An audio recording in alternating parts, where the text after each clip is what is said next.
Welcome back in my YouTube channel in baby_novi journal. And thank you for watching in this section. Today I want to share something important for you all. And of course, that's about the master degree materials level. And I will continue to the next materials. What topics today? Today we will discuss about the teaching of English skills. Jadi sebelum kalian nonton video kali ini sampai habis, jangan lupa sebelumnya tekan tombol thumbs up, subscribe, dan share sebanyak-banyaknya. Oke, kita hari ini akan belajar the teaching of English skill. Apa sih the teaching of English skill? Kita belajar bagaimana caranya mengajar dalam skill bahasa Inggris keempat-empatnya. Dalam bahasa Inggris ada berapa skill? Ada 4. Speaking, writing, listening, dan writing. Nah, jadi keempat-empat skill ini memiliki metode pengajaran penerapan berbeda-beda. Itulah mengapa keempat skill ini kita memiliki cara-cara yang berbeda untuk bagaimana kita mengajar di hadapan mahasiswa ataupun mahasiswi. Nah, mungkin kalau di S1 kita belajar bahasa Inggris secara general. Kita mengajar, kita berlatih mengajar bagaimana kita mengajar bahasa Inggris, bagaimana kita menerapkan materi-materi bahasa Inggris dalam kelas sesuai kemampuan masing-masing mahasiswa ataupun mahasiswi. Namun di video kali ini kita akan membahas tentang bagaimana kita mengajar dalam level strata 2. Nah, di sini hal yang saya dapatkan dari strata 2 di OMM, dia itu sebelum kita masuk ke ranah skill ini, jadi kita harus paham dulu what is teaching. Mengajar itu apa menurut kita dan menurut teori. Lalu kita bandingkan kedua-duanya. Apa sih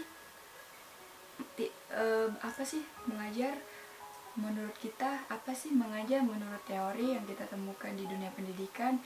Lalu kita bandingkan, lalu kita pertimbangkan, lalu kita diskusi. Seperti itu. Nah, kemudian apa sih tujuan mengajar? Nah, kita harus berasumsi sendiri seolah-olah kita adalah seorang pakar yang memang sudah bisa berasumsi dalam teori-teori baru. Nah, kita mencoba membandingkan apa sih tujuan mengajar menurut kita, lalu apa sih tujuan mengajar menurut teori yang kita temukan dalam dunia pendidikan. Nah, kedua hal tersebut kita bandingkan lagi. Setelah kita bandingkan, kita presentasi, kita diskusi, dan kita bertukar pikiran dengan dosen maupun dengan teman-teman yang lain. Karena pasti setiap orang itu beda pendapat. Oke. Nah, di OMN sendiri, kita sebelum masuk ke ranah 4 skill itu, untuk bagaimana cara mengajar dalam speaking, listening, writing, dan reading, kita harus paham apa itu mengajar. What is teaching?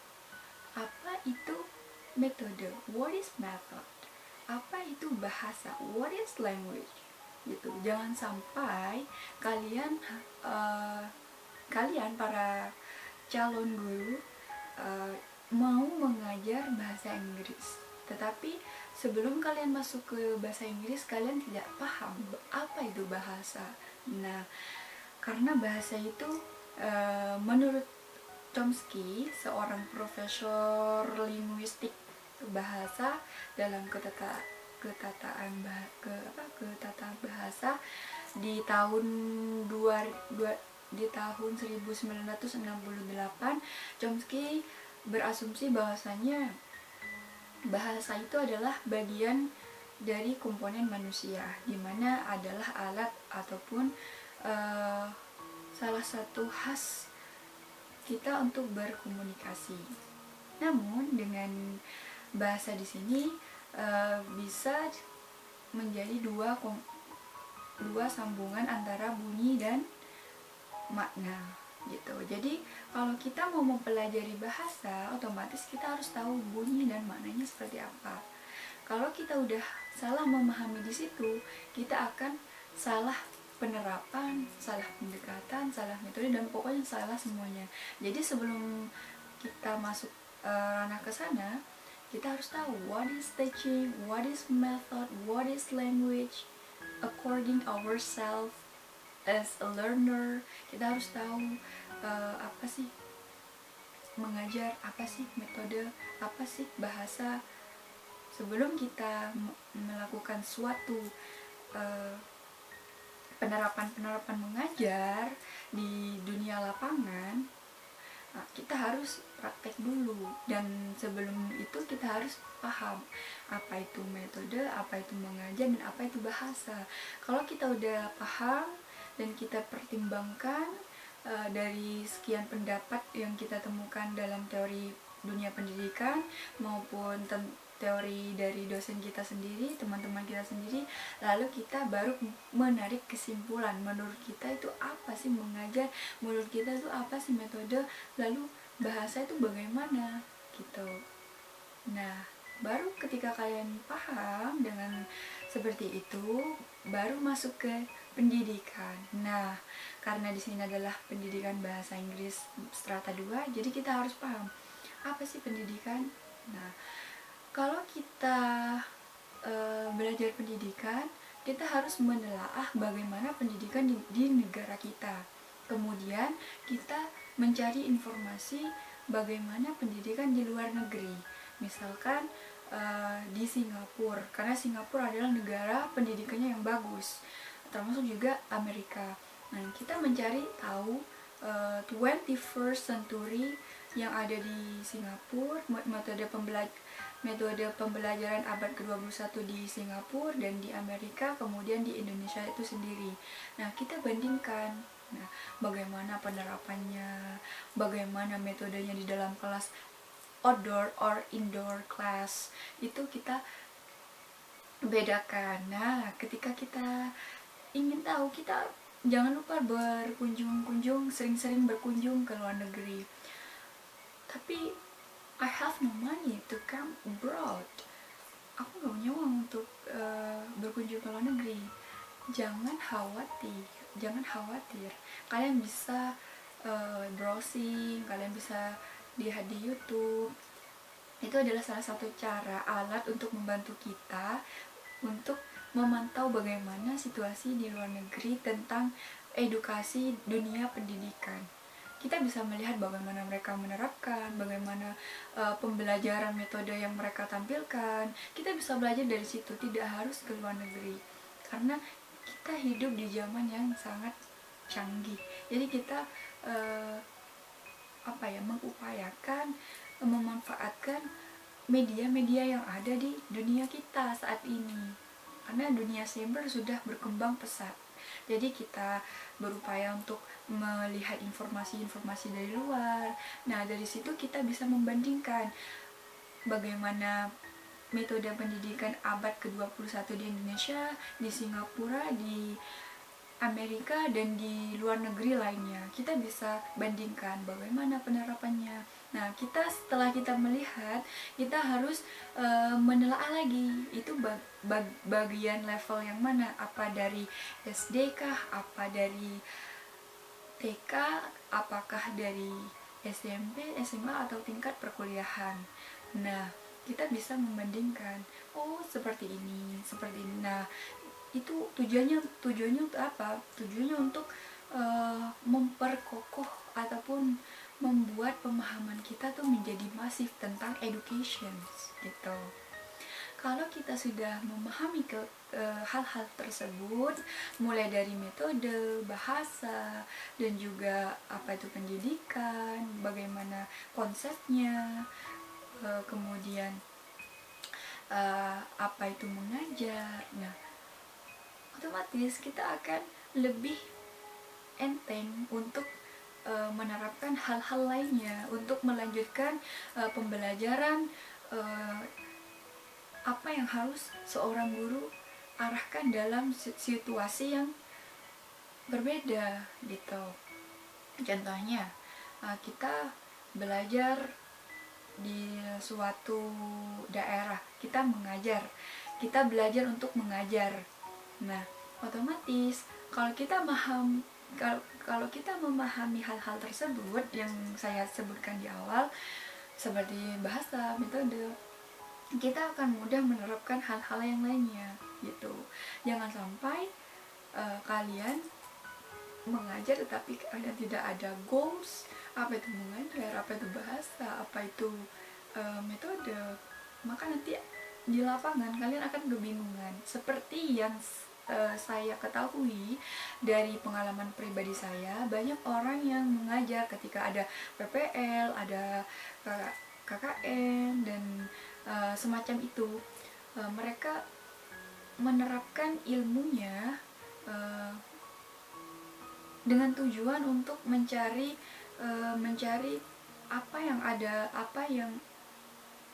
permasalahan apa yang ada di lapangan, kemudian mereka berupaya untuk menjadi problem solver, untuk menyelesaikan masalah yang ada di lapangan. Tetapi karena kebanyakan mereka itu tidak memahami metode, apa itu mengajar, apa itu bahasa, dan apa itu pendidikan, yang terjadi mereka bukan mencari ataupun menemukan masalah yang ada di lapangan, kemudian mereka memberikan solusi ataupun pemecahan permasalahan tersebut.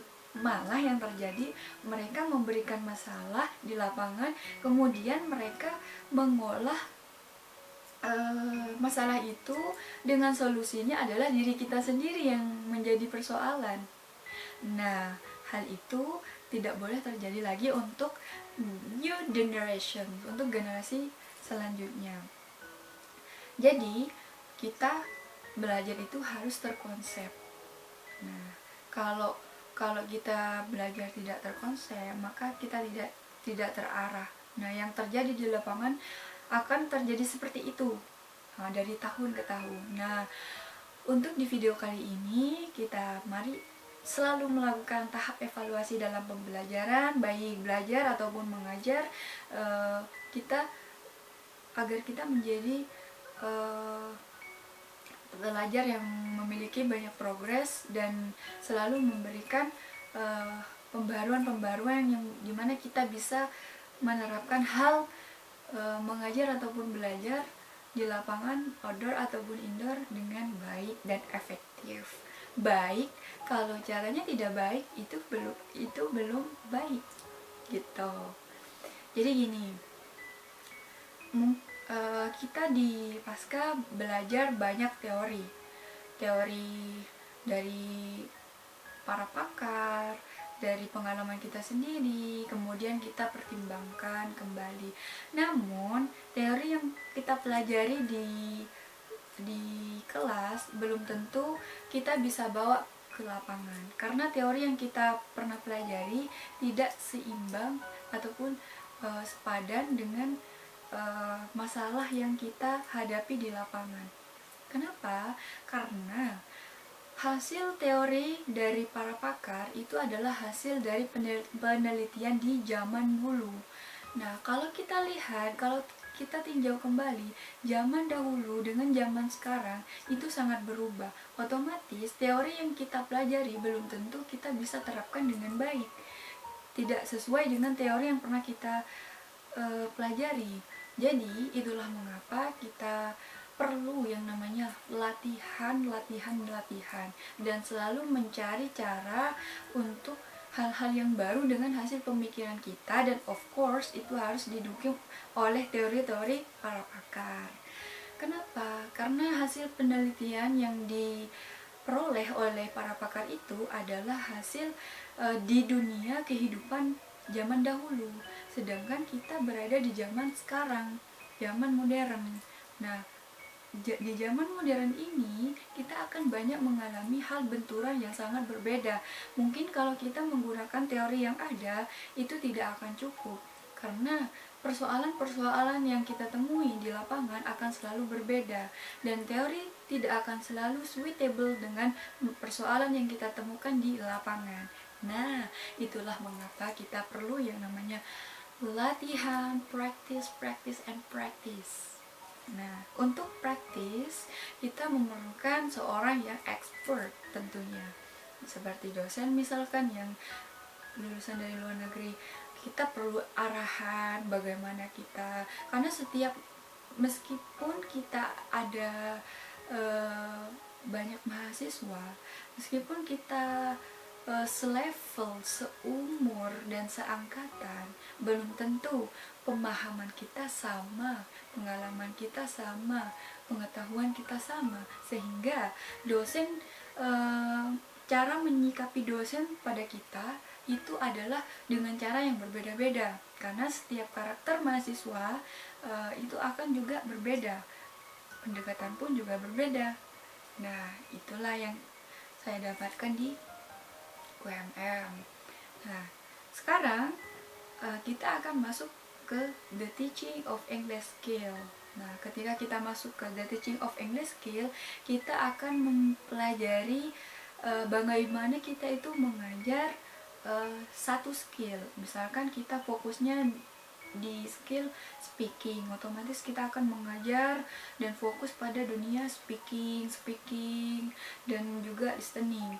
Kita akan belajar dan fokus bagaimana caranya kita mengajar di dunia listening, writing, dan reading. Masing-masing skill ini kita memiliki fokus-fokus yang berbeda gitu, karena setiap skill ini sandaran teorinya juga berbeda-beda, penerapannya berbeda-beda, masalah yang ditemukan di lapangan juga berbeda gitu. Nah, itulah mengapa di strata 2 itu lebih dalam, karena dia itu lebih spesifik, jauh berbeda saat kita di strata 1. Kalau di strata 1 kita lebih belajar bahasa Inggris secara general ataupun umum. Walaupun secara general itu kita tidak terlalu masuk ke yang namanya materi, misalkan kita belajar word classes, kelas kata, kapan kata itu menjadi modifier, kapan kata itu menjadi head gitu. Itu tidak terlalu masuk ke situ. Bahkan mungkin kita masih masuk ke tahap pembelajaran tenses, question tag, question word, dan juga phrase. Mungkin hanya selevel itu saja. Nah, selebihnya apa yang kita belajar di strata 1? Kita sebenarnya lebih praktek untuk mengajar, bagaimana kita menyampaikan, bagaimana kita melakukan pendekatan terhadap siswa yang kemampuannya di bawah rata-rata dan yang IQ-nya tinggi, dan apa sikap-sikap kita yang harus kita tampilkan, yang kita berikan terhadap siswa yang karakternya seperti ini, yang karakternya seperti ini gitu. Jadi kita harus benar-benar yang namanya latihan, karena kita tidak tahu masalah di lapangan itu akan muncul seperti apa. Dan of course, tekanan ataupun tuntutan seorang guru itu harus bisa menangani ataupun menghandle persoalan-persoalan yang ada di lapangan. Nah, itu kalau di strata 1 hanya sekedar latihan di kelas. Namun saat dia KKN ataupun PPL, dia lebih terjun ke lapangan. Nah, begitupun dengan strata 2. Namun yang jadi pembeda adalah strata 1 dengan strata 2. Kalau strata 2 bagaimana kita menerapkan pembelajaran yang levelnya strata 2 dengan cara metode yang berbeda gitu. Karena level strata 2 itu adalah audiens kita adalah mahasiswa ataupun mahasiswi. Tapi kalau di strata 1 levelnya audiensnya itu siswa ataupun siswi tingkat SMP ataupun SMA. Seperti itu. Karena beda level, pastinya beda metodologi yang memang kita perlu pelajari dan kita terapkan di dunia pendidikan. Nah, itulah mengapa di strata 2 lebih spesifik untuk belajar skill saja dilakukan pemetaan, baik dari speaking skill, listening skill, writing skill, reading skill. Jadi dari masing-masing skill itu masih berbeda kelas, berbeda cara, berbeda penyikapan. Nah, itulah mengapa kita perlu yang namanya latihan. Lalu bagaimana dengan teori yang ada? Teori yang ada itu adalah sebuah gambaran untuk kita bagaimana kita itu belajar, bagaimana kita itu menelaah suatu persoalan, masalah yang kita temukan di lapangan.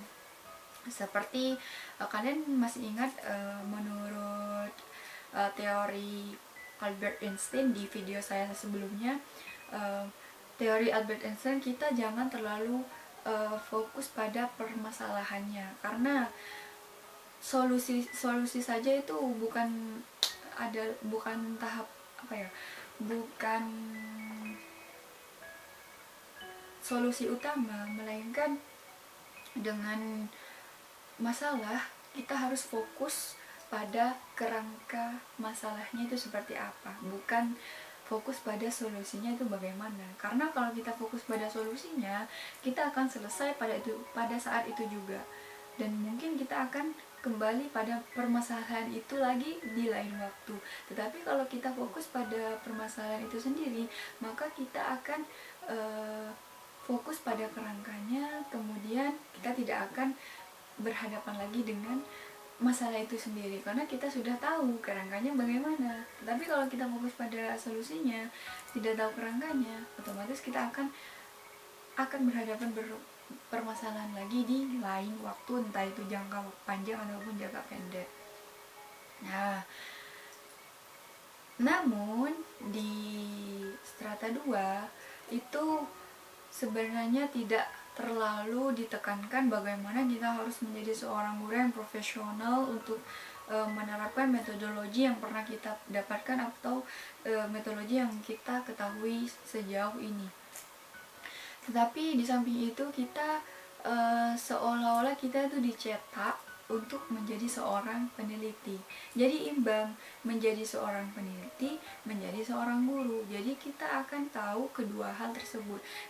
Ketika kita meneliti suatu persoalan, ketika kita menyelesaikan suatu persoalan dengan menggunakan metode penelitian yang memang sudah diajarkan di bidang kita, dan juga menjadi seorang guru yang sering kita latihan di dalam kelas, bagaimana kita memberikan treatment terhadap siswa yang seperti A, yang seperti B gitu.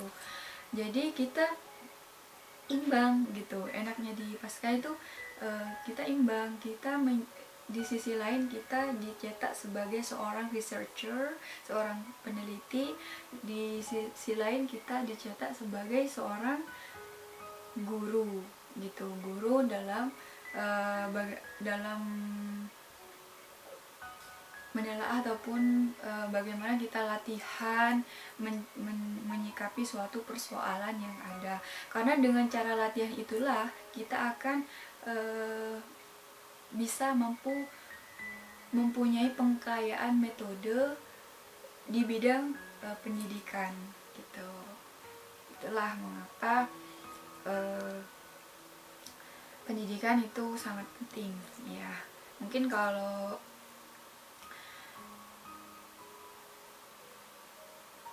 kalau di jurusan lain akan berbeda konsep ya. Kalau di pendidikan bahasa Inggris itu sendiri seperti itu.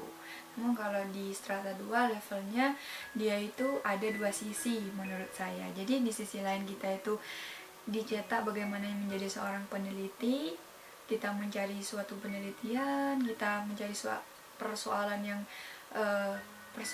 ada sesuai dengan zaman atau situasi yang kita temukan. Kemudian bagaimana kita menjadi seorang problem solver, pemecahan masalah. Kemudian di sisi lain bagaimana kita berlatih untuk menjadi guru yang bisa menyampaikan pengetahuan kita dengan baik, dengan efektif, sesuai levelnya. Kita kan dari S1 kita belajar bagaimana kita berhadapan dengan siswa ataupun siswi, mengajar materinya seperti apa, cara menyampaikannya seperti apa, metode yang perlu kita terapkan itu sesuai Kemendikbud, kurikulum itu seperti apa, kemudian dengan didukung dengan pengalaman pribadi kita masing-masing itu seperti apa. Kemudian kalau kita lebih lanjut ke strata 2 itu kita objeknya audiensnya itu ke mahasiswa ataupun mahasiswi, karena setiap level audiens, misalkan kita ngajar level SD, kita ngajar level TK ataupun PAUD, kita mengajar level SMP ataupun SMA ataupun SMK yang sederajat dengan SMA, kita mengajar level perkuliahan, otomatis masing-masing level tersebut akan memiliki metode yang berbeda.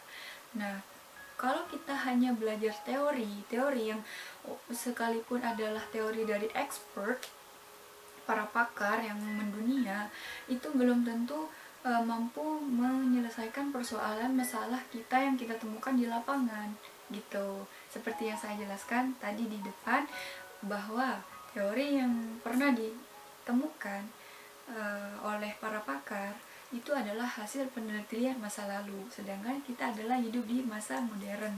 Otomatis situasi konteks kehidupan kita akan berbeda dengan zaman yang dahulu, dan itu pun persoalan yang kita bakal temukan akan juga jauh berbeda dengan hasil teori yang pernah ditemukan di masa lalu.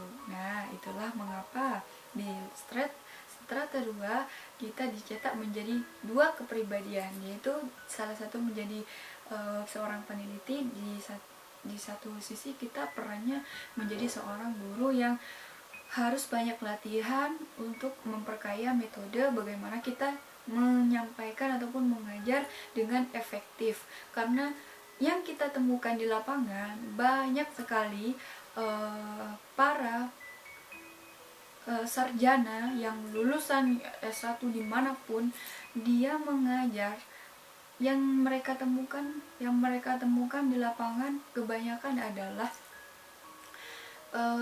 siswa ataupun siswi tidak paham dari materinya, siswa ataupun siswi tidak tertarik dengan materi yang disampaikan oleh gurunya.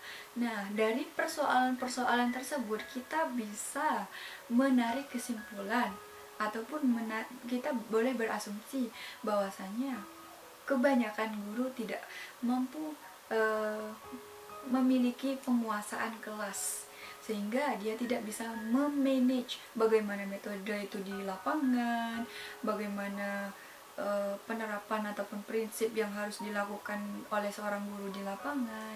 Nah, itulah mengapa kita perlu yang namanya tahap evaluasi. Jangan selalu bersandar pada teori pakar. Itu kita juga bisa menjadi pakar di dunia kita sendiri, di zaman kita sendiri.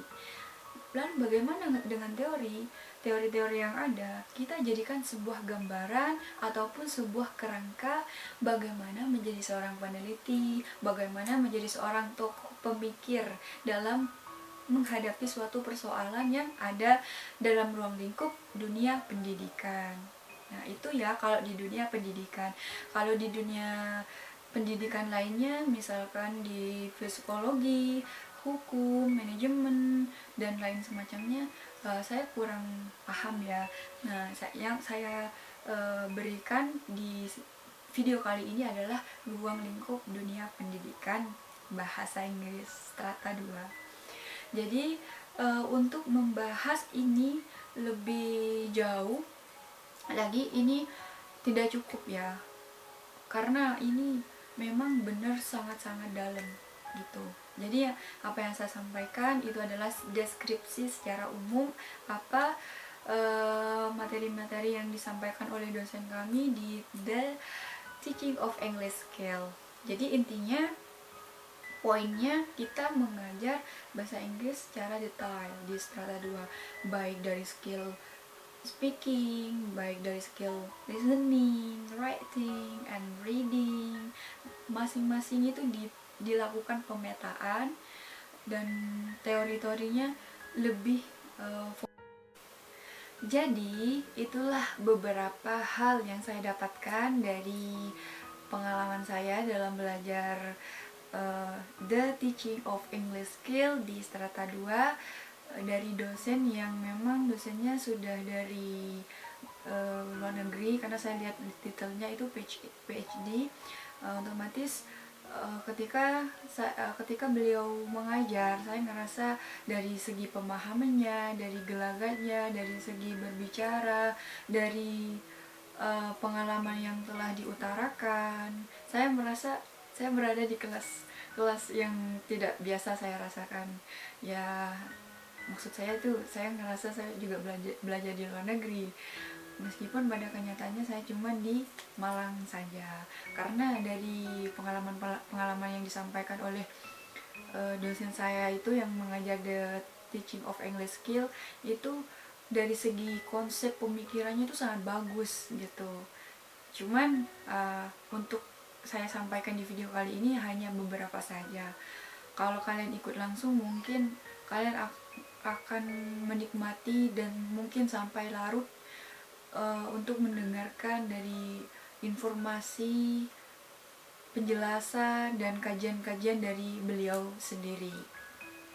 Nah, itulah mengapa The Teaching of English Skill sangat penting bagi kita yang memiliki profesi guru ataupun lecturer, dosen. Jadi kita sebelum mengajar, jangan sampai kita memiliki konsep yang penting ngajar, yang penting saya memahami materi itu sudah cukup. Jangan. Kita harus menjadi seorang guru yang profesional, di mana kita harus memahami segala aspek sisi kanan kirinya. Jadi kita harus paham dari aspek kanan, misalkan dari metodologinya, aspek kiri dari segi penerapan prinsip seorang guru di lapangan, kemudian bagaimana kita menjadi seorang problem solver ketika berhadapan dengan siswa tipikal karakter A, karakter B, karakter C, dan lain semacamnya. Kita harus memiliki dan prepare, menyiapkan hal semacam itu, karena kalau kita tidak menyiapkan beberapa metode ataupun konsep yang memang perlu kita berikan di lapangan, intinya kita harus memiliki prepare yang sangat matang, karena kita tidak tahu kapan masalah itu akan muncul di lapangan.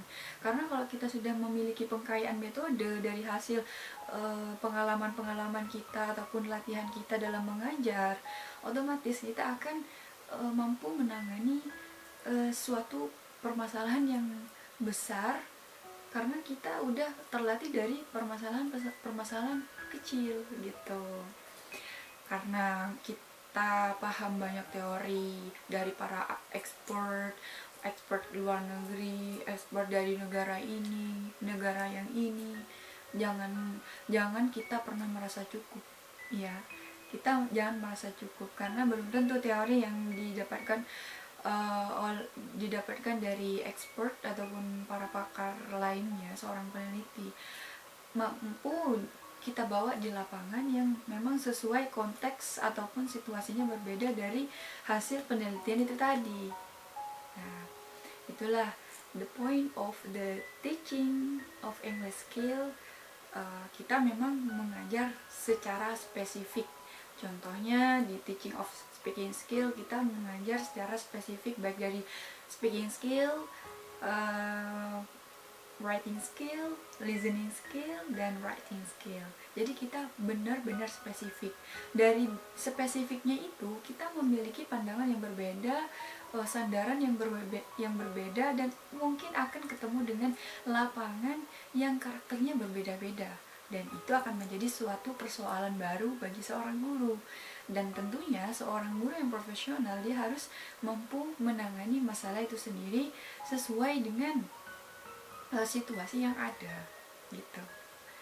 Jadi itulah mengapa saya menarik kesimpulan dari tujuan dari the teaching of English skill ini mampu memberikan pelatihan kita tersendiri, yang dimana kita butuh yang namanya lingkungan yang berbeda.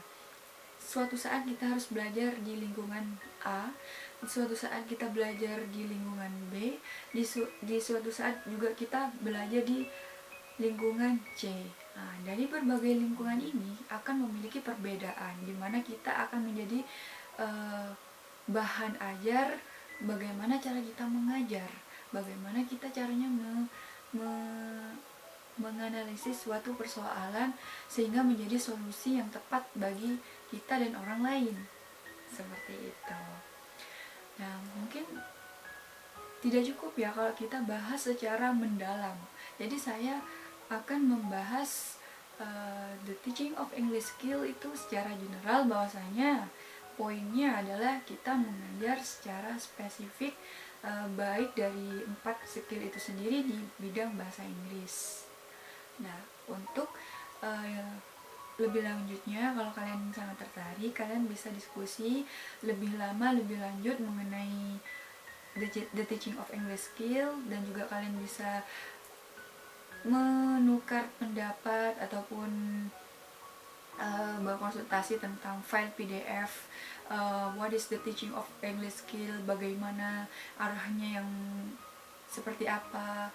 Kalau kita itu sandarannya di luar negeri, jadi kalau di luar negeri ke 85% itu seorang peneliti, bukan seorang guru. Karena kalau seorang peneliti dia lebih mengungkapkan solusi dari permasalahan-permasalahan yang pernah ditemui.